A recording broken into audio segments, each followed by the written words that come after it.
আল্লাহ তাআলাকে ডাকা, আহ্বান করা, এটাই জিকির। ইয়া যাল জালালি ওয়াল ইকরাম। নবী করিম সাল্লাল্লাহু আলাইহি সাল্লাম বলেছেন, আলিজু বিয়া যাল জালালি ওয়াল ইকরাম। তোমরা ইয়া যাল জালালি ওয়াল ইকরাম এটাকে আঁকড়ে ধরো, এটাকে নিয়মিত করো, বেশি বেশি করে বলতে থাকো এটাকে সব সময় এটাকে মুদাওয়ামাতের সাথে কন্টিনিউয়াসলি এটা বলতে থাকো, ইয়া যাল জালালি ওয়াল ইকরাম।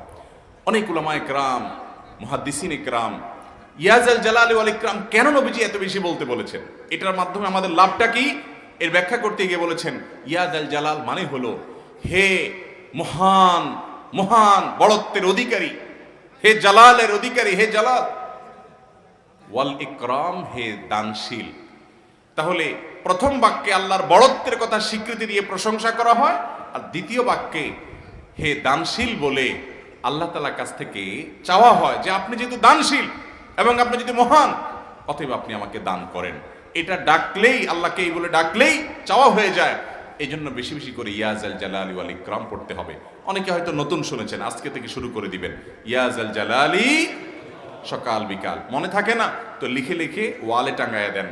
বাসা বাড়িতে এমন জায়গা লিখে রাখেন তাকাইলেই নজরে পড়ে, কারণ মোবাইলে আমাদেরকে সবকিছু ভুলাই দেয়, দুনিয়ার ব্যস্ততা সব ভুলাই দেয়। এই জন্য বেশি বেশি ইয়া যাল জালালি ওয়াল ইকরাম পড়বো। দোয়া ইউনুস জানা আছে তো, লা ইলাহা ইল্লা আনতা সুবহানাকা ইন্নী কুনতু মিনাজ জালিমিন। ভাইরা আমার, অর্থের দিকে তাকায়া মাঝে মধ্যে মোবাইল টোবাইল সব ফালায় রেখে একটু আল্লাহর সাথে কথা বলবেন, আল্লাহর সাথে একটু কানেক্টেড হওয়ার চেষ্টা করবেন, আল্লাহর সাথে একটু সংযুক্ত হওয়ার চেষ্টা করবেন। ডিসকানেক্টেড তো পুরো লাইফটা কাটায় দিলেন, একটু কানেক্টেড হওয়ার চেষ্টা করেন। প্রতিদিন কিছু সময় বসে একটু জিকির করেন, চলতে ফিরতে একটু আল্লাহকে সময় দেন। আপনি উপকৃত হবেন, আপনার কলব জিন্দা হবে, আমল নামা সওয়াবে পরিপূর্ণ হবে। লা ইলাহা ইল্লা আনতা সুবহানাক ইন্নী কুনতু মিনাজ জালিমিন। অর্থের দিকে তাকান, কত মর্মস্পর্শী। লা ইলাহা ইল্লা আনতা, আল্লাহ আপনি ছাড়া কোনো সত্যিকারের মাহবুদ নাই, উপাস্য নাই।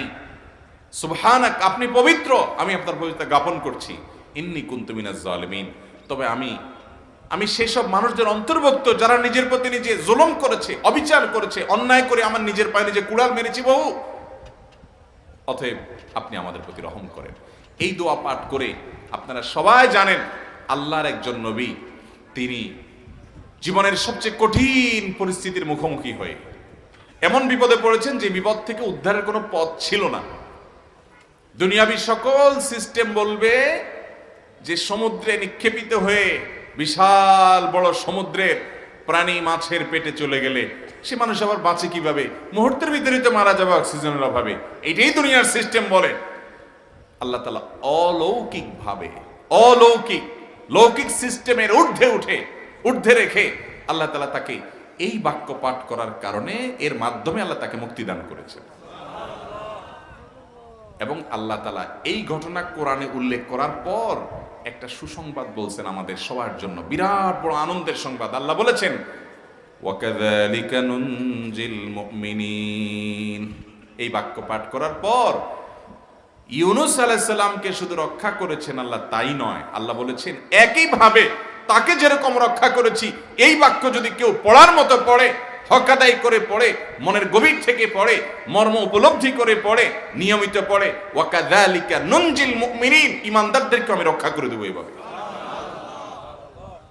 আরো শুনবেন, আমাদের প্রিয় নবী সাল্লাল্লাহু আলাইহি ওয়াসাল্লাম বলেছেন, তোমরা আমার ভাই ইউনুস ইবনে মাত্তা যে দোয়া করেছে, ওই দোয়াটাকে তোমরা আঁকড়ে ধরবা, যে কোনো বিপদে আপদে মুসিবতে আল্লাহর কাছে চাইবা।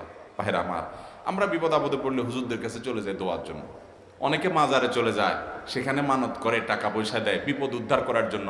কপাল পোড়া জানে না ও কার গোলাম, ও আরশে আজিমের মালিকের গোলাম, তার সাথে ডাইরেক্ট কানেক্টেড হওয়ার সুযোগ আছে, শুধু ইউজ করলেই হয়, সুইচ দিলেই হয়। কপাল পোড়া জানে না, ডানে বামে গিয়ে নিজের আমল বরবাদ করে, ঈমান বরবাদ করে, তাওহীদ নষ্ট করে।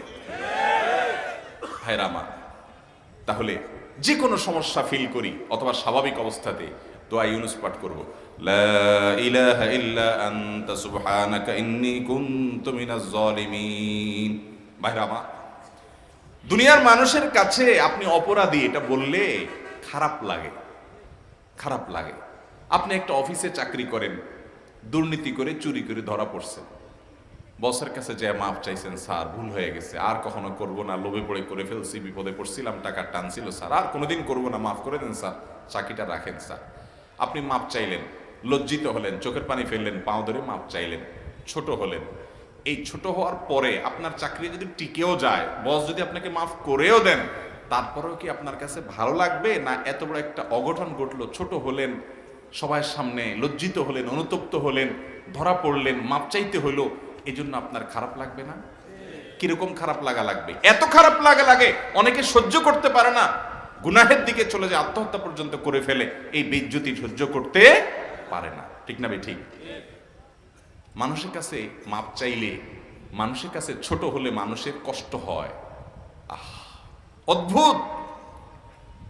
আরশে আজিমের মালিকের কাছে সেজদায় পড়ে চোখের পানি ফেলে যদি স্বীকার করেন, ও মালিক, নামাজ পড়ি নাই, বড় জুলুম করেছি, কাবিরা গুনাহ করেছি, ও মালিক, হারাম জিনিস দেখে ফেলেছি, খারাপ জিনিস শুনে ফেলেছি, পাপ করেছি, অপরাধ করেছি, মালিক, জাহান্নামের যে বিবরণ হাদিসে আসছে, এটা সহ্য করার ক্ষমতা আমার নাই, আপনি আমাকে মাফ করে দেন।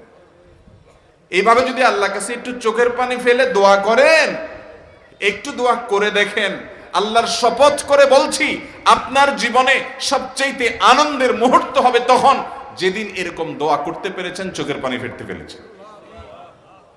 দুনিয়ার মানুষের কাছে ছোট হলে মানুষের মনটা সংকীর্ণ হয়, ছোট হয়, মানুষ অপমান বোধ করে, খারাপ লাগে। মালিকের কাছে যদি কেউ মাপ চায়, চোখের পানি ফেলে, ইস্তেগফার করে, ছোট হয়, তাহলে তার অন্তরে আরো আনন্দ অনুভব হয়। সালহাতু সঙ্গে বুদি দিল খরাশ, আজমোদে এক জামানা খাকে বাস।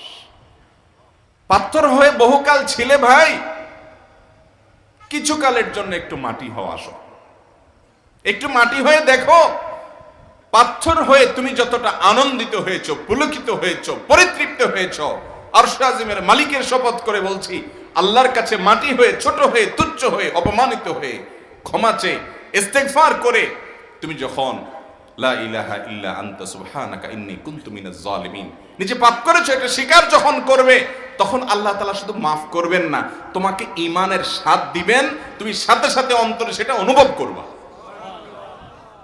ভাইরা আমার, আল্লাহর দিকে ধাবিত হব তো ইনশাআল্লাহ? গুনাহের, পাপের, অপরাধের পথ ছেড়ে আসবো তো ইনশাআল্লাহ?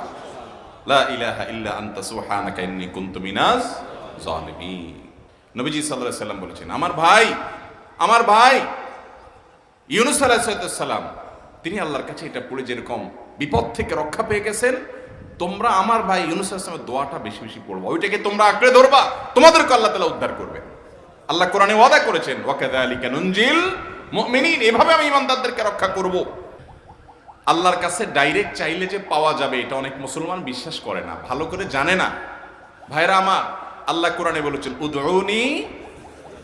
উদউনি আস্তাজিব লাকুম, তোমরা আমার কাছে দোয়া করো, আমি কবুল করব। ওয়াদা করেছেন আল্লাহ তাআলা। আমার রব কি ওয়াদার খেলাফ করে? আমাদের রব ওয়াদার খেলাফ করে? ইন্নাহু লা ইউখলিফুল মিআদ, তিনি ওয়াদার খেলাফ করেন না। তিনি বলেছেন তোমরা দোয়া করো, হালাল বক্ষণ থাকে, যদি হালাল উপার্জন যদি থাকে, শরীরে যদি হারাম যদি না থাকে, শর্ত আদায় করে দোয়া যদি করেন, দোয়া করে আবার হুলস্থুল যদি না করেন, তাড়াহুড়ো যদি না করেন, দোয়া করে আল্লাহর কাছে দরখাস্ত জমা দিয়ে দেন, দুরূদ পাঠ করেন, শর্ত আদায় করে দোয়া করেন, আপনি যত অপরাধী হন, যত গুনাহগার হন, যত পাপিষ্ঠ হন, আল্লাহ আপনার দোয়া কবুল করবে।